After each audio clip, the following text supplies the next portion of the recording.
ఉన్న వైఎస్ఆర్సీపీ అన్నదమ్ములను నేను ఈరోజు చూస్తూ ఉన్నా. నేను మీ అందరికీ ఒకటే చెప్తా ఉన్నా, మీ అన్నగా, మీ తమ్ముడిగా, మీ బిడ్డగా ఒకటి చెప్తా ఉన్నా. నెక్స్ట్ వచ్చే జగన్ 2.0లో పరిస్థితి ఈ మాదిరిగా ఉండదు. ఈరోజు ప్రతి కార్యకర్త కష్టాన్ని చూస్తూ ఉన్నా కాబట్టి చెప్తా ఉన్నా. ఇంతకుముందు మన హయాంలో మనం వచ్చే టయానికే కోవిడ్ మహమ్మారి మధ్యలో 2019 జూన్లో మనం ప్రమాణ స్వీకారం చేశాం. ఆ తర్వాత ఆ మార్చిలోనే ముగియక మునిపే ఒక సంవత్సరం కూడా సరిగ్గా ముగియక మునిపే 2020 మార్చి వచ్చేసరికి వెంటనే కోవిడ్ వచ్చింది.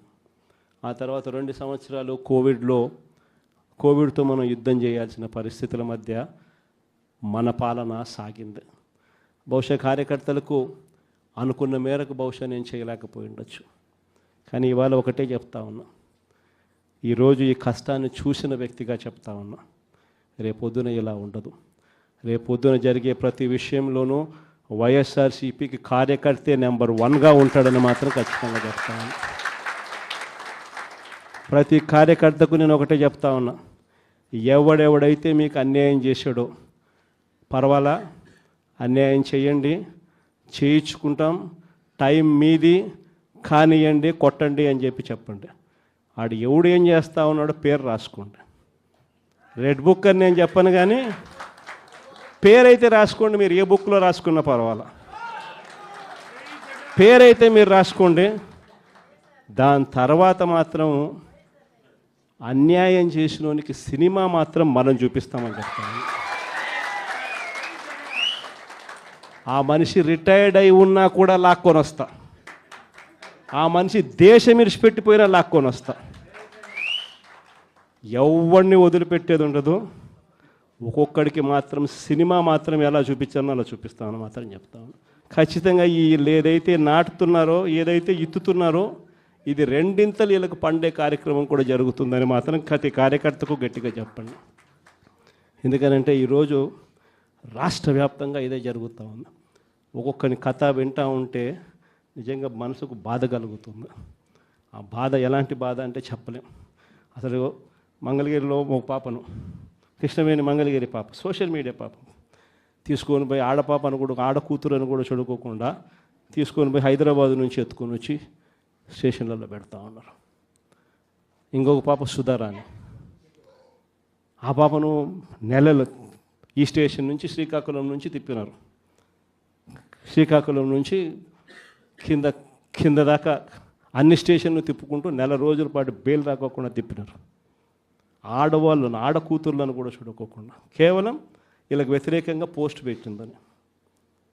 ఇంత దౌర్జన్యంగా జరుగుతూ ఉన్నారు. వంశీ అని ఇప్పటికి 1.5 అయిపోయింది. ఒక కేసులో బెయిల్ వస్తుంది, బెయిల్ వచ్చిన వెంటనే ఇంకొక కేసు, మళ్ళీ ఆ కేసులో బెయిల్ వస్తుంది, బెయిల్ వచ్చిన వెంటనే మళ్ళీ ఇంకొక కేసు. ఇప్పటికి 11 కేసులు. ఒక కేసు అయిపోయినాక ఒక కేసు, ఒక కేసు అయిపోయినాక ఒక కేసు. 2 నెలలు దాదాపుగా వంశీ ఈరోజు జైల్లోనే కనపడతా ఉన్నాడు.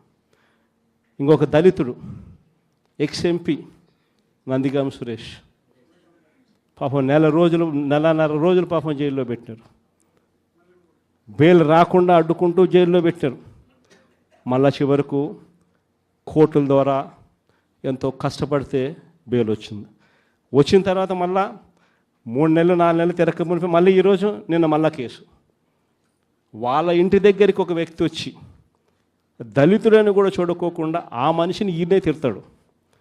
ఎందుకు నన్ను తిడుతున్నావు అని చెప్పి ఈయన ప్రశ్నిస్తే ఈయన మీద కేసు పెట్టి జైల్లో పెడతా ఉన్న పరిస్థితి మొట్టమొదటిసారిగా ఇప్పుడు చూస్తూ ఉన్నాం. అది ఈరోజు ఇంత దారుణంగా ఈరోజు జరుగుతూ ఉంది. ఇలాంటి పాలన చూసిన తర్వాత చెప్తా ఉన్నా, ఆ బాధలో నుంచి చెప్తా ఉన్నా, ఏదైతే మీరు ఎత్తుతూ ఉన్నారో తప్పుడు సాంప్రదాయాన్ని నాటుతూ ఉన్నారు, తప్పుడు సాంప్రదాయాన్ని మీరు చాటుతూ ఉన్నారు. ఈ సాంప్రదాయం ఒక వృక్షం అవుతుంది. మీరు ఏదైతే ఇచ్చారో అది 2 వెనక్కి తిరిగి మిమ్మల్ని తన్నే పరిస్థితిలోకి ఈ వ్యవస్థ తయారవుతుంది.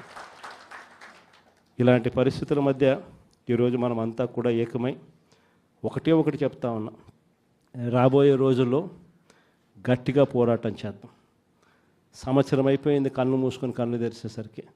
ఇక కళ్ళు మూసుకొని కళ్ళు తెరిచేసరికి మరో 3 సంవత్సరాలు కూడా అయిపోతే దాని తర్వాత మాత్రం వచ్చేది మన ప్రభుత్వమే. మంచి రోజులు ఖచ్చితంగా మనకే వస్తాయి. ఒక చీకటి అయిపోయిన తర్వాత ఒక పగలు రాక తప్పదు అన్నది ప్రతి ఒక్కరూ గుర్తుపెట్టుకోమని ఈ సందర్భంగా కోరుతాను. ప్రతి అడుగులోనూ కూడా సంవత్సరం అయిపోయింది కాబట్టి ఇక రాబోయే రోజుల్లో ఇంకా ఉధృతంగా కూడా ఉద్యమాలు చేయాల్సిన పరిస్థితుల మధ్య మన పార్టీ ప్రయాణం సాగుతుంది.